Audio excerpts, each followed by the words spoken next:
जय हिंद स्टूडेंट्स। आज हम आपको ये चित्र के माध्यम से कुछ समझाना चाह रहे हैं जिसको आप ध्यान से सुनेंगे। जैसे यहाँ पर ये एक पिक्चर है जिसमें कि एक बच्चा दिखाया गया है जो प्राइज जीत के आया है और उसके वो दो पेरेंट्स हैं, और एक चित्र में कुछ बच्चे हैं जो एक्सपेरिमेंट कर रहे हैं। तो यहाँ देखते हैं, शाबाश बेटे तुमने मेरा नाम रोशन कर दिया। तो शाबाश बेटे मतलब वो अपने बच्चे के लिए कह रहा है कि तुमने मेरा नाम रोशन कर दिया। तो ये इसमें पुत्र है ये इनका, और पुत्र के आगे सु लगा दिया है, सु प्लस कर दिया है, तो क्या बन गया है? सुपुत्र। सुपुत्र मीन्स होता है अच्छा पुत्र। मित्र, इसमें लिटमस पत्र डालने पर नीला हो जाएगा। तो ये क्या कर रहे हैं? ये विज्ञान मतलब कि विज्ञान से कोई ज्ञान लेना चाह रहे हैं, है ना। विज्ञान यानी कि विशेष ज्ञान। ज्ञान तो होता है विज्ञान, विशेष ज्ञान। अब देखिए, यहाँ पर दो औरतें हैं जो बात कर रही हैं। मैं कल बाजार गई थी। हाँ हाँ हाँ, क्या लाई? तो ये दोनों क्या कर रहे हैं? संवाद। संवाद। संवाद में अलग हम इसको करेंगे तो संवाद। साथ पढ़ने वाले को सहपाठी कहते हैं। सहपाठी यानी कि साथ पढ़ने वाला, पाठी पढ़ने वाला और सह माने साथ, तो यहाँ सहपाठी जो है वो साथ पढ़ने वाला शब्द बन गया है। तो यहाँ आपने ये जो चार पिक्चर देखी हैं इनमें से आपने देखा है कि किसी वर्ड के आगे यदि हम कोई वर्ड दूसरा लगा देते हैं तो उससे उसका अर्थ बदल जाता है। उसको क्या कहते हैं? जैसे अब यहाँ पर है सु प्लस पुत्र, सुपुत्र अच्छा पुत्र। अभि प्लस नेता यानी कि जो अभिनय करता हो उसको बोला गया है नेता, अभिनय में जो विशेष हो। तो आज हम पढ़ेंगे उपसर्ग और प्रत्यय। तो जैसे यहाँ पर लिखा है स्वस्थ, ये जो है स्वस्थ है, स्वस्थ बच्चा है। और यहाँ कौन है? अस्वस्थ। ये कौन है? अस्वस्थ यानी कि बीमार। तो स्वस्थ में यदि अ शब्द जोड़ दिया तो क्या बन गया? अस्वस्थ यानी कि बीमार। इसी तरीके से आपने देखा स्वस्थ में आ लगाने से नया शब्द बन गया, उसका अर्थ भी बदल गया। यह अस्वस्थ में शब्द भी है नहीं है जिसका स्वतंत्र रूप से कोई अर्थ हो। वास्तव में यह शब्दांश है। तो शब्दांश किसे कहते हैं? जो शब्दों का कोई अंश है। जो शब्दांश शब्द से पहले लगकर नए नए शब्दों का निर्माण करते हैं उन्हें उपसर्ग कहते हैं। उपसर्गों का अलग से कोई अर्थ नहीं होता, परंतु ये शब्द के साथ लगकर कोई ना कोई अर्थ प्रकट अवश्य करते हैं। समझे? तो यहाँ पर आपको बताया गया है कि कुछ शब्दांश जो है, शब्दांश यानी शब्दों में अंश ऐसे जुड़ जाते हैं जिनसे कि उसका अर्थ परिवर्तन हो जाता है, यानी कि अर्थ उसका बदल जाता है। तो इनका कोई अर्थ नहीं होता, लेकिन जब ये किसी के साथ लग जाते हैं तो फिर इनका अर्थ बदल जाता है। जैसे कि अ उपसर्ग है। अ उपसर्ग का कई भाव होते हैं, जैसे कि नहीं और अभाव। इसका अर्थ है नहीं और अभाव। जैसे अगम, अचल, अज्ञान यानी कि अगम और अचल और अज्ञान, या ज्ञान के आगे लगा दिया है अ शब्द जी, यानी कि अज्ञान है जो जिसे ज्ञान नहीं है। अचल जो कि अचल है, स्थिर है। तो इस तरीके से इसके अर्थ में परिवर्तन हो जाता है। अति, अति माने बहुत, अधिक या आगे, अतिशय, अत्यधिक और अत्यंत। अति प्लस अधिक है ना, ये जोड़ा गया है तो बन गया है अत्यधिक, अतिशय और अत्यंत। तो अति में क्या लगाया गया है? शय और अत्यंत यंत। तो ये शब्द जोड़ने से बन जाते हैं उपसर्ग। उपसर्ग में शब्द के पहले कुछ मतलब उपसर्ग जो जिसे कहते हैं वो शब्दांश से पहले लगकर नए शब्दों का निर्माण करता है। आगे देखते हैं, जैसे कि जहाँ निर, परा, परि और प्रय। जैसे आपने देखा अ, अति, अधि, अनु, अप, निर, निस, परा, परी और प्र। इन शब्दों के लगने से शब्द का अर्थ बदल जाता है। जैसे अधि का मतलब है ऊपर या श्रेष्ठ, अधिकार, अधिपति, अध्यक्ष। अनु का अर्थ है पीछे, समान, पश्चात, गौण। तो अनुराग, अनुकरण, अनुरूप।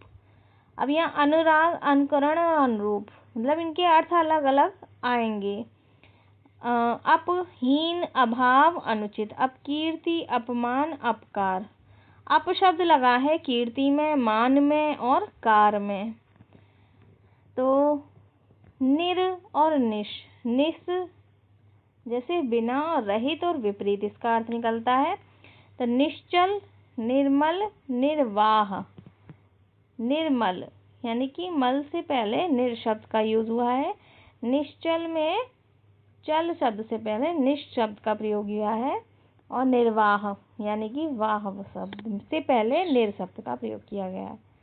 परा, परा माने उल्टा, अनादर, विपरीत, रहित। पराजय, पराक्रम, प्रभाव, ये परा शब्द से बने हुए हैं। पराभाव। परी, परी का है चारों ओर, परिचय, परीक्षा, परिक्रमा। तो आप जानते हैं कि परिचय, परिचय माने परिचय भी होता है जैसे किसी का। और परीक्षा, जिसकी की परीक्षा ली जाती है, जो परीक्षा देता है वो परीक्षा। परिक्रमा, चारों ओर की परिक्रमा यानी कि चारों ओर का घेरा। प्र, प्र माने अधिक, आगे, अतिशय, प्रसिद्ध। प्रसिद्ध, प्रस्थान और प्रमाण। तो यहाँ पर सिद्ध के आगे प्र लगा दिया है, स्थान के आगे प्र लगाया है और माण के आगे प्र लगा दिया है, जिससे कि इसका अर्थ बदल गया है। तो ये हो गए आपके उपसर्ग। अब उपसर्ग में हिंदी के और संस्कृत के और उर्दू के उपसर्ग होते हैं। देखते हैं उपसर्ग की तरह प्रयोग में आने वाले संस्कृत के अव्यय। तो कु माने बुरा, सह माने साथ, स्व माने अपना। कु समय, कु समय मान समय में कु लगा दिया है तो कुसमय, कुपात्र, कुसंग और कुपुत्र।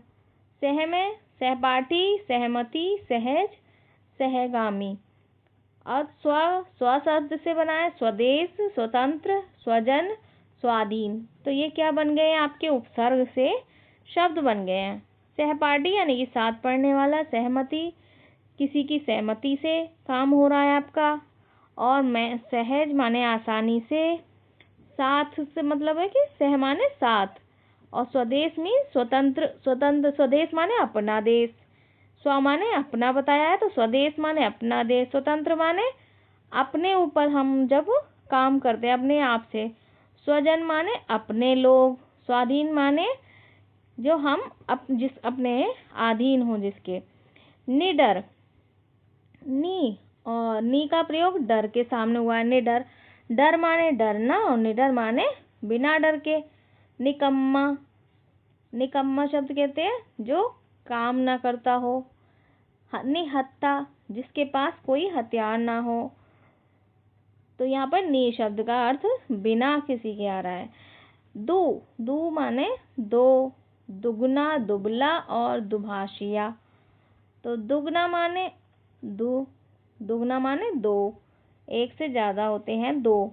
और दो और दूसरा अर्थ है इसका बुरा। दुबला, दुबला माने कि दुबला उसकी सेहत, पतला है वो। दुभाषिया, दो भाषाओं का ज्ञान होना जिसको। भर, भर माने पूरा, भरा हुआ, ठीक। भरपूर, भरपेट, भरमार। तो यहाँ पर ही आपने देखे कि इनके उपसर्ग के कितने कितने अर्थ होते हैं और ये आपके अर्थ को बदल देते हैं दूसरे शब्द के। उर्दू, उर्दू फारसी के उपसर्ग देखेंगे। गैर, गैर माने विरुद्ध या भिन्न। गैर कानूनी, गैर हाजिर, गैर जहर। बद, बद माने बुरा, बदकिस्मत, बदतमीज, बदसूरत। बा माने और साथ, बाकायदा, बाइज्जत, बाअदब। बे माने बिना, बेआबरू, बेकसूर, बेवक्त। हम, समान, हम माने समान, हम शक्ल, हमदर्द, हम उम्र। तो यहाँ आपने देखा कि इनके शब्दों के अर्थ बदल जाते हैं। कायदा से मतलब है कि कायदे के अनुसार, बाकायदा। तो इसमें बाकायदा जो है वो और इसको जैसे कि बाइज्जत माने होता है कि इज्जत के साथ, बाअदब अदब के साथ, और बाकायदा कायदा के साथ, कायदे के साथ। तो यहाँ पर ये हो रहा है कि बा शब्द लगाने से इन सब के अर्थ को और अच्छा कहा गया है। गैर कानूनी, गैर कानूनी होता है विरुद्ध, कानून के विरुद्ध, गैर हाजिर यानी कि हाजिरी के विरुद्ध, और गैर मजहब मजहब के विरुद्ध। बदकिस्मत, बदतमीज और बदसूरत, इनके अर्थ आपको बुरा शब्द से मतलब है इसका। आगे देखते हैं। अब देखते हैं हम आपको कि गाड़ी, गाड़ी शब्द है ये, और गाड़ी को चलाने वाले को क्या कहते हैं? गाड़ी वान।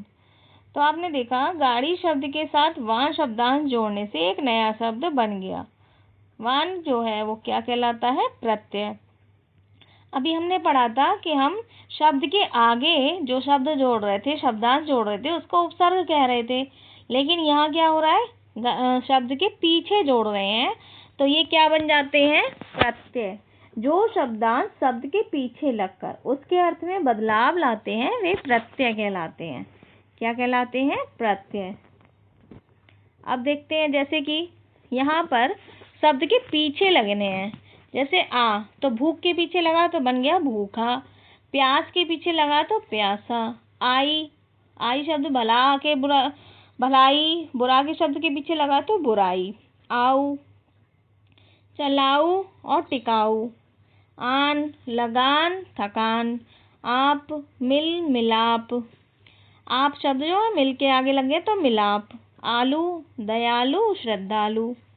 यहाँ आलू और आलू, झगड़ालू, ये शब्द देखिए छोटी ऊ की मात्रा है, बड़े ऊ की मात्रा है। आब, बह, फैल, बहाव और फैलाव। आवट, आवट क्या है? लिखावट, रुकावट।